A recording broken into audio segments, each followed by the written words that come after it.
بله سلام علیکم، بفرمایید. سلام علیکم و رحمت الله عزیزم. علیکم السلام و رحمت الله و برکاته. امین از تاجیکستانم. اولا تشکر از برنامه‌تان و اون آقای افتاد قزوینی که میگن برادران اهل سنت برادران، ما با اونا اصلا برادر نیستیم. برای این قدر برادران اهل سنت میگه شما برادران ما رو با تهمت وحشیت میبرین، دور میکشین، بار برادر نیستیم. ما بیزارم از برادر آخوندی رافیزی بی تربیت. درست، کاملا درست. و تشکر از اینکه شما این کلیپ ها رو چشم ما رو روشن میکنین.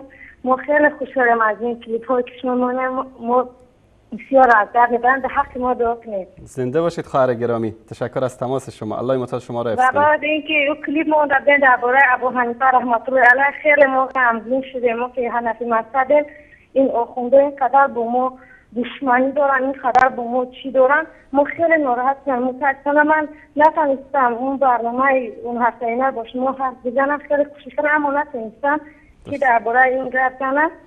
و تشکر از برنامه خودم. خیلی ممنون شدم از برنامه. خیلی دوستتون دارم. به حق ما دعا کنید. سلامت باشید خواهر گرامی. الله متعال حفظتون کنه. تشکر از شما. تشکر از برنامه. تشکر از تماس شما. خدا نگهدار. خدا نگهدار شما خواهر گرامی.